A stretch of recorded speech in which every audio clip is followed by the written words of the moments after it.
Microphone check. 1 2 1 2. Check check check check. 1 2 3 4 5 6. Checking out. Check check. All right, I'm good. So somber mood today. I just found out one of my good friends died. I don't know the causes yet. I don't know what happened. All I know is that he'll be missed. Um, Met him about, I want to say 12 years ago, 13 years ago when I first started working for my job. And it sucks because he was the one that kind of helped me get integrated. And then from then on, like I started going to college, and I was working in Altoona, and my college was so far, and he was like, just come over here. And I remember like him just looking out, and he's one of the reasons, one of the many reasons why I actually finished college. So salute to Odell Mayweather, and rest in peace. Damn, I need something to um shit. Yeah, Just yeah. play something real quick. Some soul shit. Like that. Yeah. So getting Look, back to better days. a lot of niggas pray for whips while hoping to get their cheddar raised. I'm just praying for better days. They hit the block with Glocks and let Beretta spray. Damn. I'm just praying for better days. My older cousin Right. been dabbling in cocaine sniffing. So Love him to death, but feeling like I can't hang with him. basically, I was saving this episode for 13, I guess, or something like that, and it was supposed to be about me being bitter as shit. But because I'm on week 8 now, and I haven't really been bitter since. Life has actually been pretty grand. I decided to change it to situationships, and the reason why I chose situationships was mainly because Oh, this nigga got me in my feelings. the importance of like we did the exes and spouses episode, and then I decided that hey, people should know the code that I live by, because a lot of people thought like the things that I said in the exes and spousal relationship was just kind of what my cousin said, soft, and that I shouldn't focus in that way. But there's a code that I live by and an integrity that I hold myself to as a standard to how I deal with the people that I had children with, because it's a lifelong commitment. So, with that said, get the right music.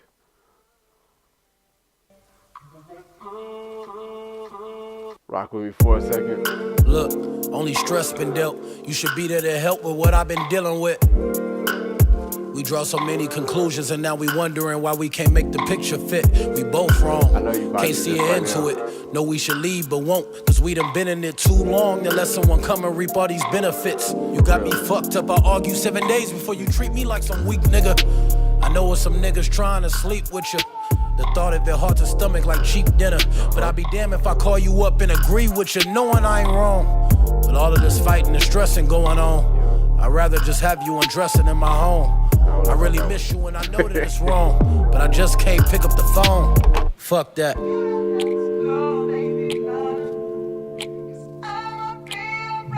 This is a dope sample. What's that shit right there? So, like I said, it's episode 8, Situationship. Yeah. Look, situationship. So, basically, Hi, Daddy.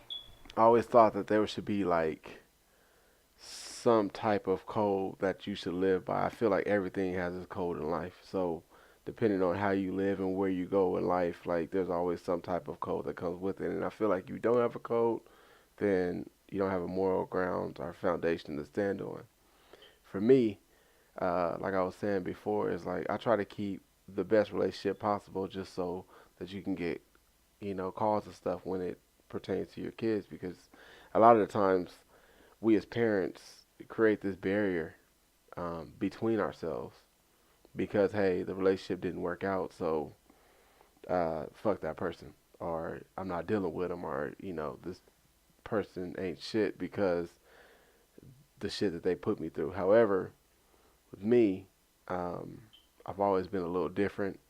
I've always been a little softy to people that I tell or that I told that I loved in my life. And it's not that, I'm sitting there having deep, intimate conversations through text or reaching out to them in some type of way that may be disrespectful or deemed disrespectful to whoever comes next in my life. I do it because there's a lot of importance in the things in the way that we go about life. I was talking to my roommate the other day, and she was like, "Yo, it's dope how you can still treat the people that you had kids with, and take care of them and make sure that they're cool." And my reply to that is that it's supposed to be how you're supposed to be. Because when you have a kid with someone, it's a lifelong commitment, right? First thing is, it's not until 18. Like people say that, but that's pretty much what they say for people that are on child support.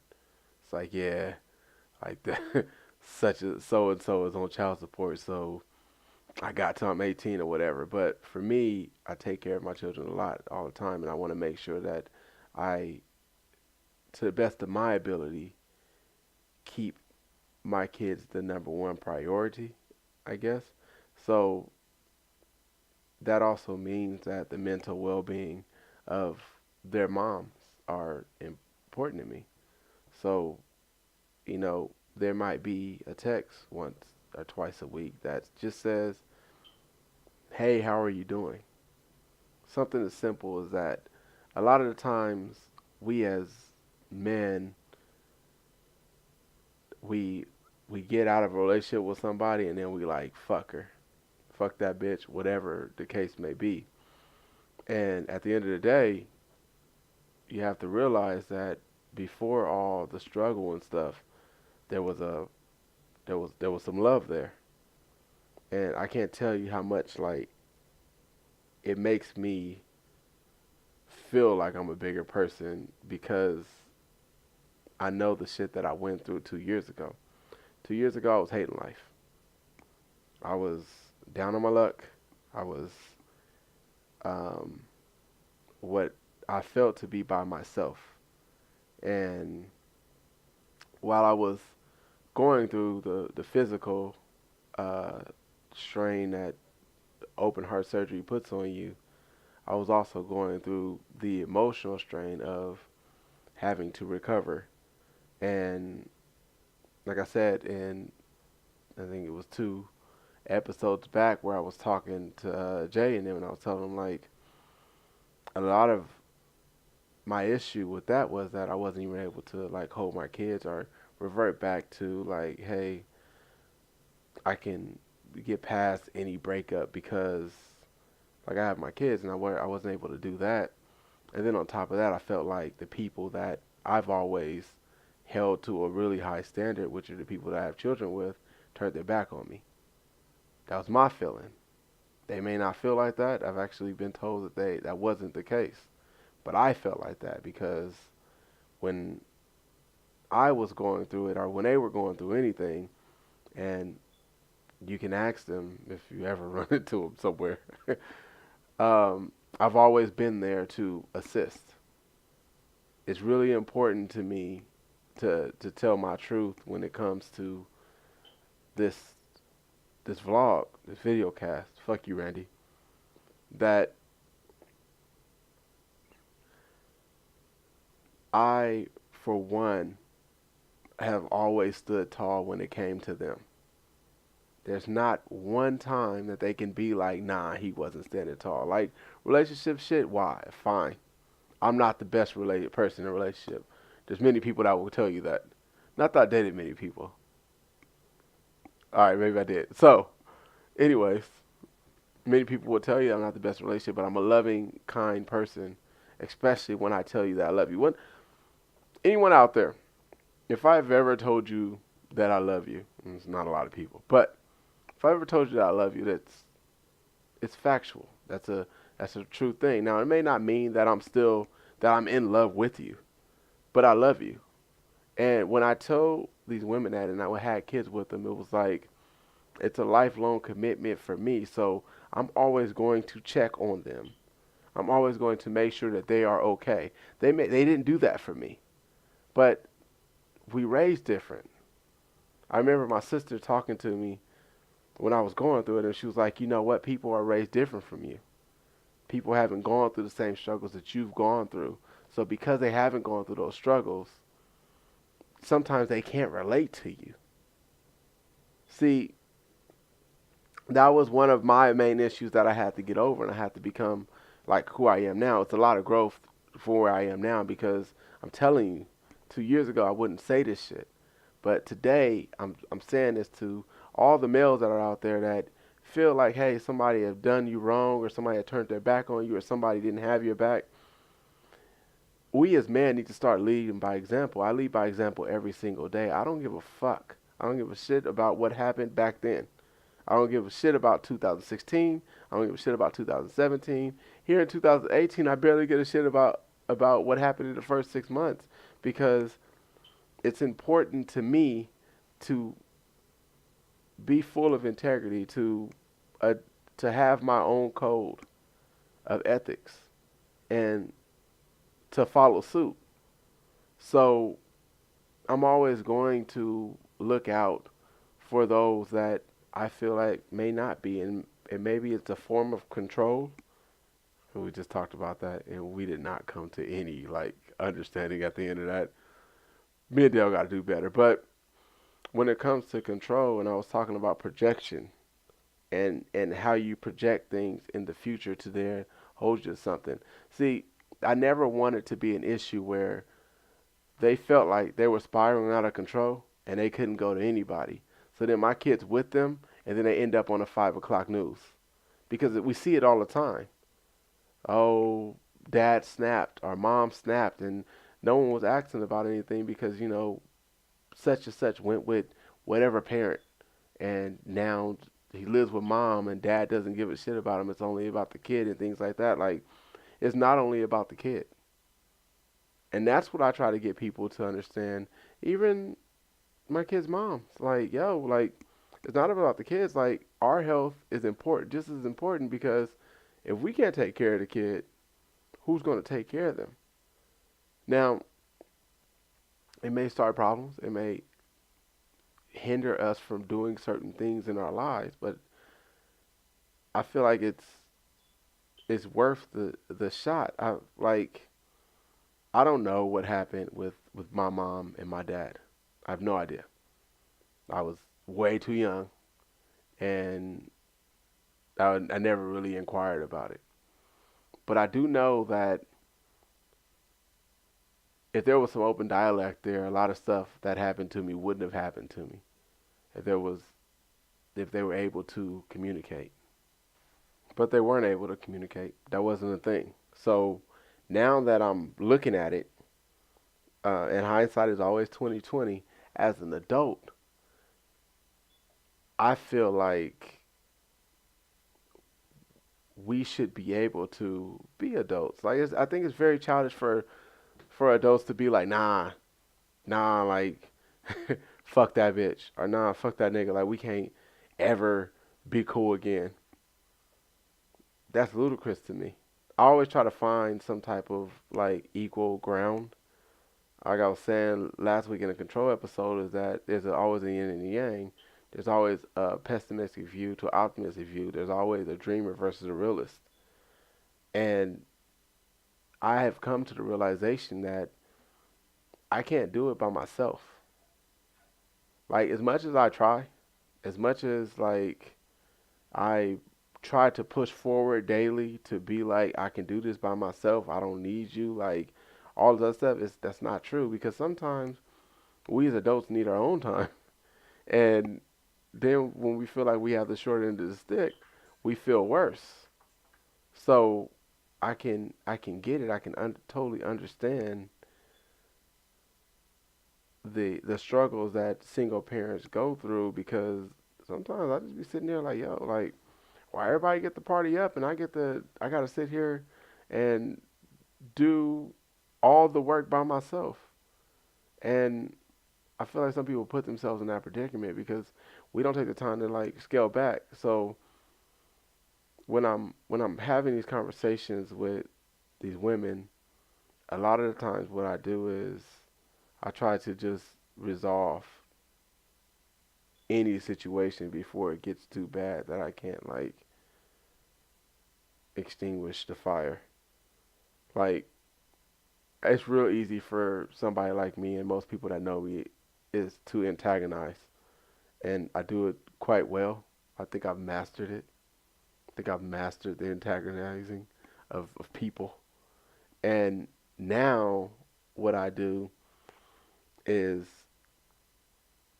I kind of take a assertive approach because I used to be passive aggressive and that just pisses people off. And then when I'm aggressive, I become that controlling guy. And then when I'm just passive, people just continue to do shit. So I always take an assertive approach now to where I'm like, hey, what can we do to make the situation better for both of us? So back to the code.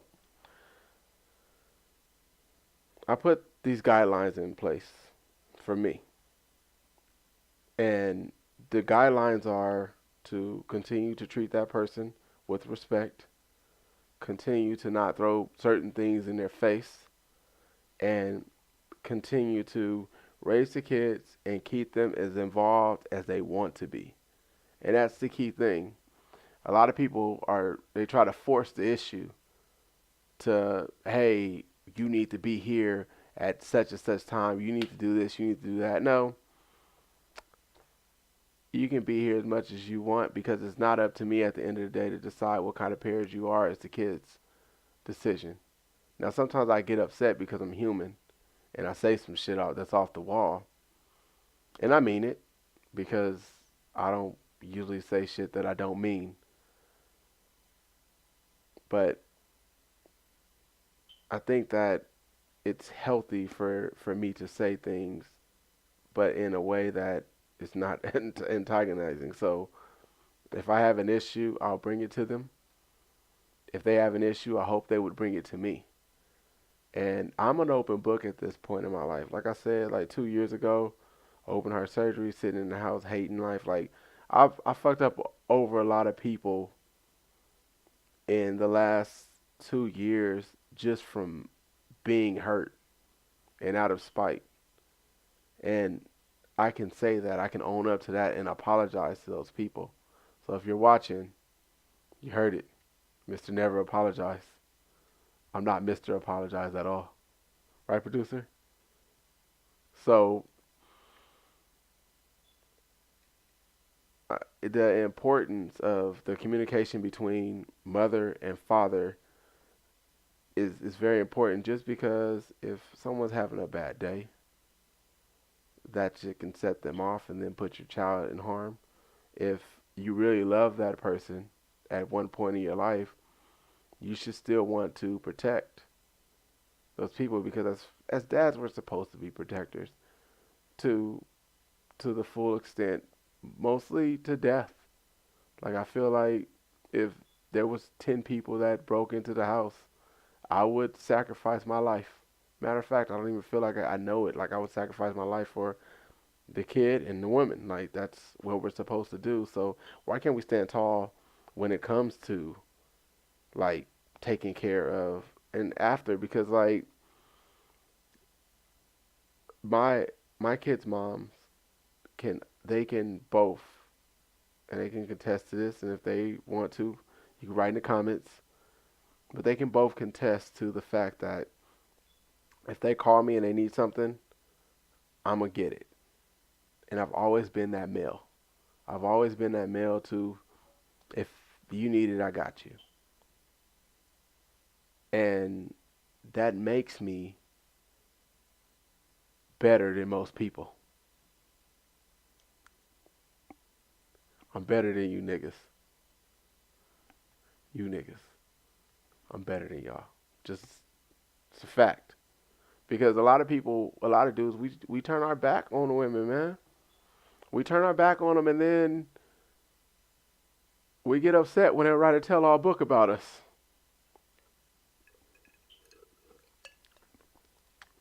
And them tell-alls be telling it all. But all jokes aside, we're supposed to just stand tall. It, like, stand tall, do what we have to do, and continue living life. Because at the end of the day, it's like my own boy old O, it can be taken from us early. So I get out of here and raise these kids. And rest in peace, my nigga. For real.